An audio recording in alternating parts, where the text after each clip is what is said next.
ಕಟ್ಟಡ ಕಾರ್ಮಿಕರ ಪ್ರಿವೆಂಟರಿ ಚೆಕಪ್ ಹೆಸರಿನಲ್ಲಿ ಸುಮಾರು 325 ಕೋಟಿಯಷ್ಟು ಅವ್ಯವಹಾರ ಆಗಿದೆ ಅಂತ ಇವತ್ತು ಲೋಕಾಯುಕ್ತಕ್ಕೆ ದೂರಾಗಿದೆ.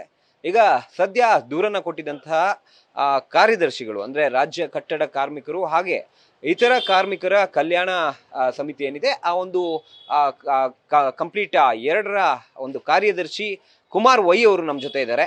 ಅವ್ರನ್ನ ಕೇಳಿ ತಿಳ್ಕೊಳ್ಳೋಣ. ಅಂದ್ರೆ ಎಲ್ಲಿ ಯಾವ ಕಾರಣಕ್ಕೆ ಏನಕ್ಕೆ ಭ್ರಷ್ಟಾಚಾರ ಆಗಿದೆ ಅಂತ ಹೇಳಿ. ಸರ್, ಮೊದಲಿಗೆ ಈ ಒಂದು ಇಲಾಖೆಯಲ್ಲಿ ಎಷ್ಟು ಭ್ರಷ್ಟಾಚಾರ ಆಗಿದೆ, ಹೇಗಾಗಿದೆ, ಜೊತೆಗೆ ಯಾವ ಕಾರಣಕ್ಕಾಗಿ ಮಾಡ್ಕೊಂಡಿದ್ದಾರೆ, ಇದನ್ನು ಭ್ರಷ್ಟಾಚಾರ ಅಥವಾ ಅವ್ಯವಹಾರ ಅಂತ ಹೆಂಗಂತೀರಾ? ಸರ್, ಇದು ಕೋವಿಡ್-19 ಸಂದರ್ಭದಲ್ಲಿ ಸುಪ್ರೀಂ ಕೋರ್ಟ್ ಏನೋ ಅವರಿಗೆ ಮಾರ್ಗದರ್ಶನ ನೀಡಿತ್ತು ಅನ್ನೋ ಹಿನ್ನೆಲೆಯಲ್ಲಿ 2020, 21, 22, 23ನೇ ಸಾಲಿನಲ್ಲಿ ಕರ್ನಾಟಕ ಕಟ್ಟಡ ಮತ್ತು ಇತರೆ ನಿರ್ಮಾಣ ಕಾರ್ಮಿಕರ ಕಲ್ಯಾಣ ಮಂಡಳಿಯಲ್ಲಿ ಸುತ್ತೋಲೆ ಹೊರಡಿಸಿದರು. ಒಂದು ಪ್ರಿವೆಂಟರಿ ಹೆಲ್ತ್ ಕೇರ್ ಯೋಜನೆ ಅಂದರೆ ನೋಂದಾಯಿತ ಕಟ್ಟಡ ಕಾರ್ಮಿಕರ ಆರೋಗ್ಯ ತಪಾಸಣೆ ಉದ್ದೇಶ ಏನಪ್ಪ ಅಂತಂದರೆ ಆ ಕಟ್ಟಡ ಕಾರ್ಮಿಕರಿಗೆ ಯಾರಿಗೆ ರಕ್ತಹೀನತೆ ಏನು ಇತರೆ ಕಾಯಿಲೆಗಳಿಗೆ ಸಂಬಂಧಪಟ್ಟ ಆರೋಗ್ಯ ತಪಾಸಣೆಯನ್ನು ಮಾಡ್ತಕ್ಕಂಥ ಒಂದು ಕಾರ್ಯಕ್ರಮ. ಈ ಕಾರ್ಯಕ್ರಮಕ್ಕಾಗಿ ಪ್ರತಿಯೊಬ್ಬ ಕಟ್ಟಡ ಕಾರ್ಮಿಕನ ಹೆಸರಿನಲ್ಲಿ 3,000 ರೂಪಾಯಿನ ಒಬ್ಬ ಕಟ್ಟಡ ಕಾರ್ಮಿಕರ ಹೆಸರಿನಲ್ಲಿ ಡ್ರಾ ಮಾಡಿರು. ಮೊದಲನೇದು, ಇಡೀ ರಾಜ್ಯದಲ್ಲಿ 35 ಖಾಸಗಿ ಆಸ್ಪತ್ರೆಗಳಿಗೆ ಟೆಂಡರನ್ನು ನೀಡಿದ್ದು, ಇದಕ್ಕೆ ಸಂಬಂಧಪಟ್ಟಂತೆ ಹೊರ ರಾಜ್ಯದ ಆಸ್ಪತ್ರೆಗಳಿಗೂ ಟೆಂಡರ್ ಕೊಟ್ಟಿದ್ದಾರೆ. ಟೋಟಲಿ 325 ಕೋಟಿ ಭ್ರಷ್ಟಾಚಾರ ಆಗಿರ್ತಕ್ಕಂಥ ಬೃಹತ್ ಮೊತ್ತ ಇದು. ನೋಂದಾಯಿತ ಕಟ್ಟಡ ಕಾರ್ಮಿಕರ ಹೆಸರಿನಲ್ಲಿ ಈ ರೀತಿ ಭ್ರಷ್ಟಾಚಾರ ಮಾಡ್ತಕ್ಕಂಥದ್ದನ್ನು ನಮ್ಮ ಸಂಘ ಖಂಡಿಸ್ತದೆ.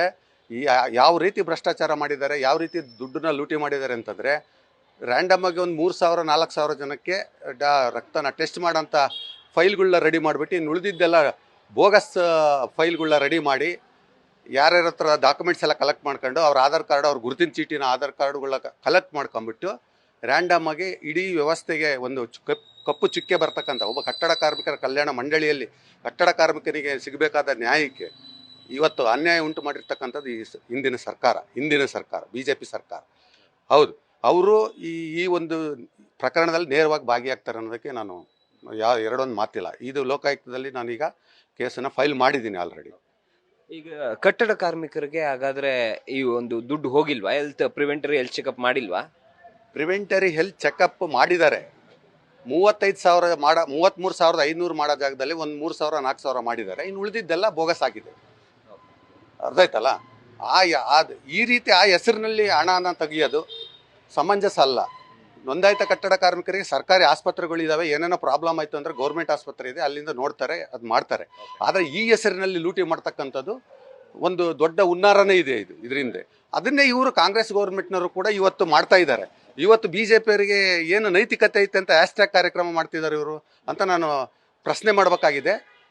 ಈ ನಿಟ್ಟಿನಲ್ಲಿ ನಾವು ಇದನ್ನು ಸುಮ್ಮನೆ ಬಿಡೋದಿಲ್ಲ. ನಾವು ಅಂತಿಮ ಮಟ್ಟಕ್ಕೆ ಹೋಗೋವರೆಗೂ ಇದೇನು ಯಾರ್ಯಾರು ಇದರಲ್ಲಿ ಭಾಗಿಯಾಗಿದ್ದಾರೋ ಅವರೆಲ್ಲ ಕೂಡ ಅವರು ತಪ್ಪಿತಸ್ಥರೇ. ನನ್ನ ಪ್ರಕಾರ ತಪ್ಪಿತಸ್ಥರೇ ಅವರು. ಬೃಹತ್ ಮೊತ್ತನ ಡ್ರಾ ಮಾಡಿರೋದ್ರಿಂದ ಇದು ಉನ್ನತ ಮಟ್ಟದಲ್ಲಿ ತನಿಖೆ ಆಗಬೇಕು ಇದಕ್ಕೆ.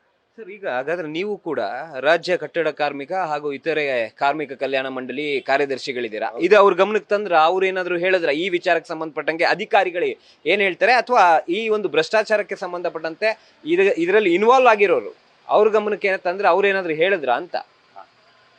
ನಾನು ಮೊನ್ನೆ ಅಂದರೆ ಕಳೆದ 4 ತಿಂಗಳ ಕೆಳಗಡೆ ಚಿತ್ರದುರ್ಗ ಜಿಲ್ಲೆಯಲ್ಲಿ ನಡೆದಂಥ ಹೆಲ್ತ್ ಚೆಕಪ್ಗೆ ಸಂಬಂಧಪಟ್ಟಂತೆ ನಮ್ಮ ಗಮನಕ್ಕೆ ಬಾರದಲ್ಲೇ ಇವರು ಹೆಲ್ತ್ ಚೆಕಪ್ ಮಾಡ್ತಾ ಇದ್ದಾರೆ. ಪೇಮೆಂಟನ್ನು ನೀವು ನಿಲ್ಲಿಸ್ರಿ ಇವರಿಗೆ ಅಂತ ನಾನು ಒಂದು ಅರ್ಜಿ ಕೊಟ್ಟಿದ್ದೆ. ಜಿಲ್ಲಾ ಕಾರ್ಮಿಕ ಅಧಿಕಾರಿಯಿಂದ ಮಂಡಳಿಯ ಕಾರ್ಯದರ್ಶಿಗೆ ನಾನು ಅರ್ಜಿನ ರವಾನಿಸಿದ್ದೀನಿ. ಅವರು ಅದನ್ನು ಯಾವುದನ್ನು ಮನಸ್ಸಿಗೆ ತೊಗೊಂಡಿಲ್ಲ. ಅದು ಅವರು ಪೇಮೆಂಟ್ ಮಾಡಿದ್ದಾರೆ ಅವರಿಗೆ. ಭ್ರಷ್ಟಾಚಾರ 100ಕ್ಕೆ 100 ಭ್ರಷ್ಟಾಚಾರ ಆಗಿದೆ. ಈಗ ಲೋಕಾಯುಕ್ತದಲ್ಲಿ ಏನಂತ ಹೇಳಿದ್ರು ಸರ್ ಈ ಕಂಪ್ಲೇಂಟ್ ಕೊಟ್ಟ? ಲೋಕಾಯುಕ್ತದಲ್ಲಿ ಈಗ ವಿಚಾರಣೆ ಹಂತದಲ್ಲಿರುವುದರಿಂದ ಪ್ರತ್ಯುತ್ತರ ನೀಡಬೇಕಾಗಿದೆ. ನಾನು ದಾಖಲೆಗಳ ಸಮೇತ ತಂದಿದ್ದೀನಿ, ಪ್ರತ್ಯುತ್ತರ ನೀಡ್ತೀನಿ. ಹಾಗಾದ್ರೆ ಸಂಬಂಧಪಟ್ಟಂತ ಸಚಿವರಿಗೆ ಅಥವಾ ಸರ್ಕಾರದ ಯಾವ್ದಾದ್ರು ಶಾಸಕರಿಗೆ ಗಮನಕ್ಕೆ ತರುವಂತ ಕೆಲಸ ಆಯ್ತಾ ಅಂತ? ಈ ವಿಚಾರವಾಗಿ ಜಿಲ್ಲಾ ಪಂಚಾಯತಿಯಲ್ಲಿ ಕಳೆದ 8 ತಿಂಗಳ ಕೆಳಗಡೆ ಮಾನ್ಯ ಸಂತೋಷ್ ಲಾಡ್ ಅವರು ಬಂದು ನಮ್ಮನ್ನೆಲ್ಲ ಸಂಘಟನೆಗಳೆಲ್ಲ ಮೀಟಿಂಗ್ ಕರೆದಿದ್ರು. ಮೀಟಿಂಗ್ ಕರೆದು ಜಿಲ್ಲಾ ಪಂಚಾಯತಿ ಸಭಾಂಗಣದಲ್ಲಿ ಈ ಒಂದು ಕಾರ್ಯಕ್ರಮನ ರೂಪಿಸಿದ್ರು. ಏನೇನು ಕುಂದುಕೊರತೆಗಳಿವೆ, ಏನೇನು ಸಂಘಟನೆಗಳ ಮುಖಾಂತರ ಏನೆಲ್ಲ ಇದನ್ನು ತಗೋಬೋದು, ಏನು ಕಡಿಮೆ ಏನು ಮಾಡ್ಬೋದು ಅಂತ ನಾವು ಆ ಸಂದರ್ಭದಲ್ಲಿ ಹೇಳಿದ್ವಿ. ಈ ರೀತಿ ಬೋಗಸ್ ಕಾರ್ಯಕ್ರಮಗಳಿಗೆ ದುಡ್ಡನ್ನು ತೆಗಿಬೇಡ್ರಿ, ಇದು ತಪ್ಪಾಗುತ್ತೆ. ನೋಂದಾಯಿತ ಕಟ್ಟಡ ಕಾರ್ಮಿಕರಿಗೆ ಹೆಸರಲ್ಲಿ ಈ ರೀತಿ ಕಾರ್ಯಕ್ರಮಗಳನ್ನ ತರಬೇಡ್ರಿ ಅಂತ ಹೇಳಿದ್ವಿ. ಆಯಿತು, ಹಿಂದೆ BJP ಸರ್ಕಾರದಲ್ಲಿ ಆಗಿರ್ತಕ್ಕಂಥ ಹೇಳಿದ್ರು. ಆದರೆ ಅದೇ ಮಂತ್ರಿ ಇವತ್ತು ಮುಂದುವರಿಸ್ತಕ್ಕಂಥ ಕೆಲಸ ಮಾಡಿದ್ದಾನೆ ಅಂತಂದರೆ ಅದನ್ನು ಯಾವ ರೀತಿ ನಾವು ಅರ್ಗಿಸ್ಕೋಬೇಕಂತ ಆಗ್ತಿಲ್ಲ. ಇದಿಷ್ಟು ಕುಮಾರ್ ವೈ ಅವರು, ಅಂದ್ರೆ ಲೋಕಾಯುಕ್ತಕ್ಕೆ ಈಗಾಗಲೇ ಕಾರ್ಮಿಕ ಕಲ್ಯಾಣ ಮಂಡಳಿಯಲ್ಲಿ ನಡೆದಿರುವಂತಹ ಅವ್ಯವಹಾರದ ಕುರಿತಂತೆ ಏನು ದೂರನ್ನ ಕೊಟ್ಟಿದ್ರು. ಅವ್ರು ಹೇಳ್ತಾ ಇರುವಂತದ್ದು ಅಂದ್ರೆ ಪ್ರಿವೆಂಟರಿ ಹೆಲ್ತ್ ಚೆಕಪ್ ಹೆಸರಿನಲ್ಲಿ ಈಗಾಗಲೇ ಹಣ ಏನು ರಿಲೀಸ್ ಆಗಿದೆ, ಆ ಒಂದು ಹಣವನ್ನ ಕಂಪ್ಲೀಟ್ ಆಗಿ ಅವರು ಎಷ್ಟು ಹಣವನ್ನ ಡ್ರಾ ಮಾಡ್ಕೊಂಡಿದ್ದಾರೋ ಅಷ್ಟು ಹಣಕ್ಕೆ ಸಂಬಂಧಪಟ್ಟಂತೆ ಅಥವಾ ಅಷ್ಟು ಕಾರ್ಮಿಕರ ಪ್ರಿವೆಂಟರಿ ಹೆಲ್ತ್ ಚೆಕಪ್ ಆಗಿಲ್ಲ, ಇದರಲ್ಲಿ ಬೋಗಸ್ ಮಾಡಿ ಎಲ್ಲ ಒಂದ್ ಕಡೆ 325 ಕೋಟಿಯಷ್ಟು ಹಣವನ್ನ ಲೂಟಿ ಮಾಡಿದ್ದಾರೆ ಅನ್ನೋ ಒಂದು ಆರೋಪವನ್ನ ಮಾಡಿ ಈಗಾಗಲೇ ಲೋಕಾಯುಕ್ತಕ್ಕೆ ದೂರನ್ನ ಕೊಟ್ಟಿದ್ದಾರೆ. ಹಾಗಾಗಿ ಲೋಕಾಯುಕ್ತ ಅಧಿಕಾರಿಗಳು ಇದನ್ನ ಈ ಒಂದು ಕಂಪ್ಲೇಂಟ್ ಅನ್ನ ಲಾಡ್ಜ್ ಮಾಡ್ಕೊಂಡು ಮುಂದಿನ ಹಂತದಲ್ಲಿ ತನಿಖೆಯನ್ನು ನಡೆಸೋದಕ್ಕೂ ಕೂಡ ಈಗಾಗಲೇ ಸಿದ್ಧತೆಯನ್ನ ನಡೆಸಿದ್ದಾರೆ. ಕ್ಯಾಮರಾಮನ್ ರಾಘವೇಂದ್ರ ಜೊತೆ Sandesh, news fast, Chitradurga. News first, ನಿರ್ಭೀತಿಯಿಂದ ನಿಮ್ಮ ಪರವಾಗಿ.